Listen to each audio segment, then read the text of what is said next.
Yo, what is up guys, and welcome back to Make 80s Entertainment.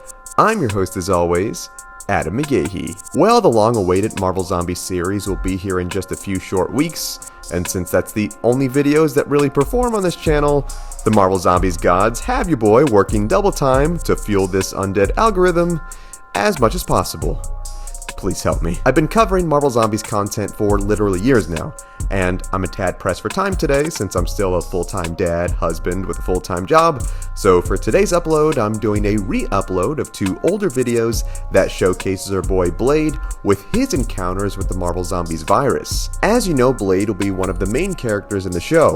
So what better way to celebrate this iconic character's MCU debut than exploring his past of him kicking undead butt like it's a 1990s blood rave all over again. These videos are a collection of stories, one featuring Blade's journey in Marvel Zombies Resurrection, and the other in the anthology series Marvel Zombies Black, White, and Blood. Before we hop into things, as always, I wanted to mention that our superhero fitness program is live. If you're looking to get in superhero shape this year, give us a follow on Instagram at McGady'sFitness. You can shoot me a message with code SUPER, and I'll send you our free 2-week superhero training plan. Here's to your superhero origin story. With that out of the way though, let's get on with what you came here for, and that is the full gory story of Blade versus Marvel Zombies.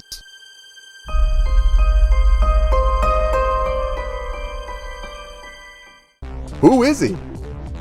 Zombie hunter Blade, like everyone else from his world, came face to face with a deadly alien virus that transformed most of the world's heroes into hive mind infected zombies.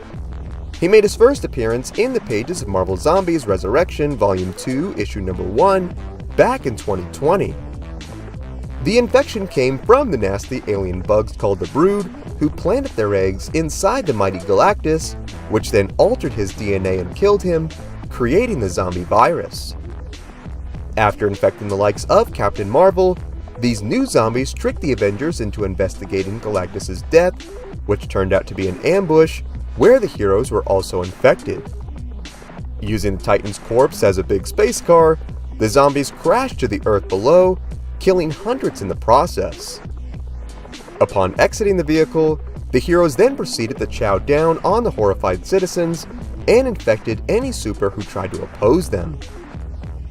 The infection would spread all throughout the Earth, leaving the majority of the population dead and only a handful of heroes standing, such as Spider-Man, Forge, Moonstone, and Reed and Susan Richards' children, Franklin and Valeria.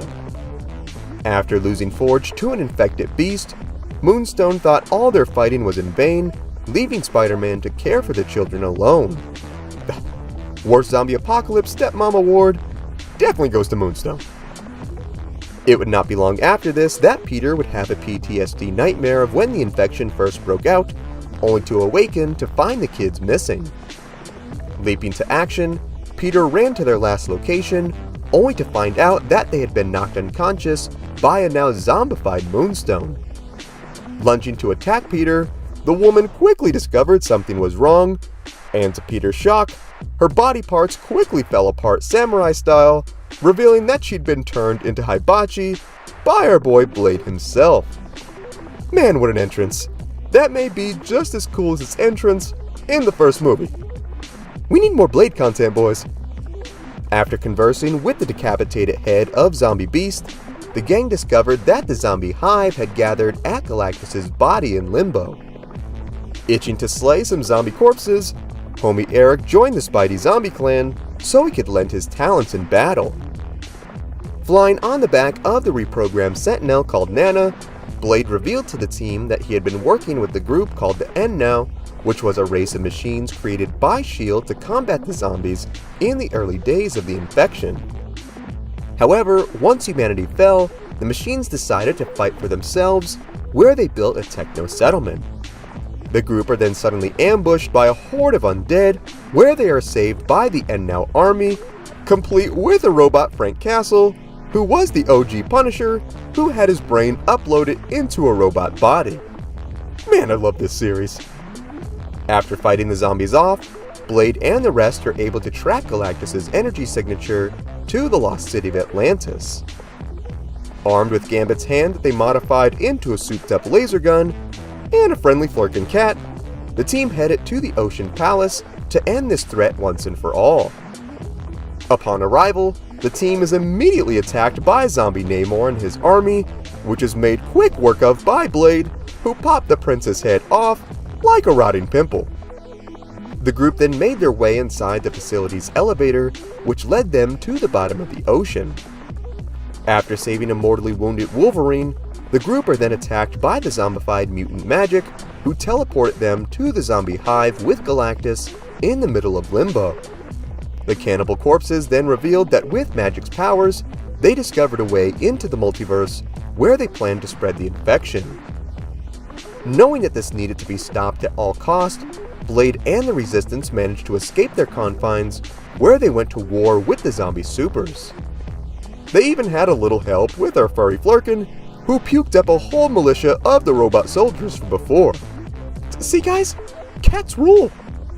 Laying waste to the undead, Blade had them on the run, only to get sliced from behind from the zombified Magic, who was not about to let her plans get ruined.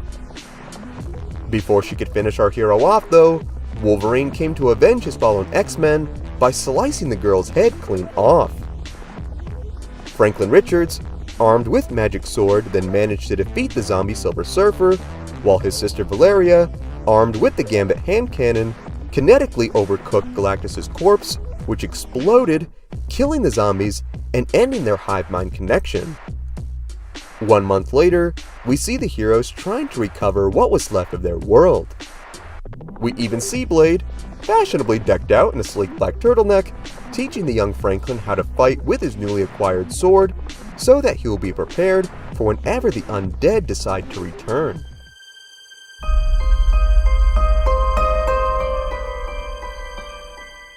The story opens in the wasteland of this zombie-infected Earth, where we see our vampiric hero of the night, Blade, eviscerate an undead Reed Richards. Despite taking the former hero down, Eric was then met by yet another group of super cannibals, where he lamented their transformation, missing the good men and women they once were, being somewhat sad he could never live up to their upstanding versions of morality. Releasing his brothers from this disease, Blade fired specialized daggers into the heads of Daredevil, Spider-Woman, and Iron Fist, instantly killing them.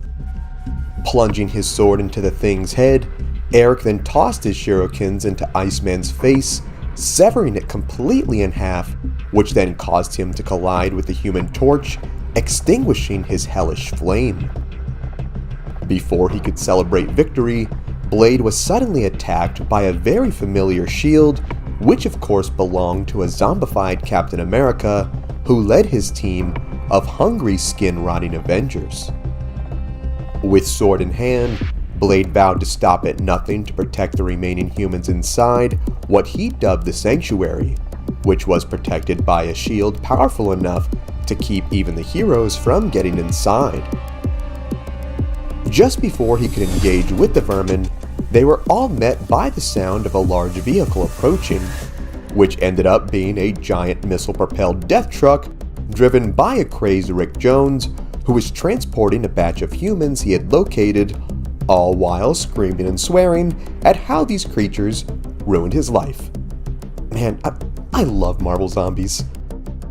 Blowing away several heroes such as Black Panther and Black Widow, the men made their way to the Sanctuary, where a very hungry Iron Man had enough and fired upon the vehicle, tearing a hole into the roof, where Rick lost control and crashed. As Rick had the survivors get to safety, Blade fought to keep the Avengers at bay, but it was not enough as the starving supers closed in to claim their prize. We would see that Blade was not quite alone though, as we see a band of men fly out of the shield and begin to open fire upon the monsters. On this world, we would see that Blade had forged the most unholy of alliances, where he had teamed up with none other than Dracula, where he and his vampire army would combat the hordes. As Blade got the rest of the people inside, Rick, who was still a ways off, vowed to stay behind, where he activated a Stark Industries mini-nuke and once again cursed Tony out for being a total scumbag, and then set the bomb off, creating a massive mushroom cloud that took the remaining Avengers out with him. As Blade and Dracula would make their way inside, we would see the kind-hearted vampires welcome the survivors in, where they provided them the utmost care when it came to food, supplies, and medicine. Even providing housing for the families there, we would see that not all was as it seemed, for any survivor who would take residence in Dracula's palace would have to offer their blood to them for the rest of their days. Knowing this was not ideal, Blade felt this was the lesser of two evils, for becoming a vampire was somewhat more bearable than getting your flesh torn into by the zombie hordes.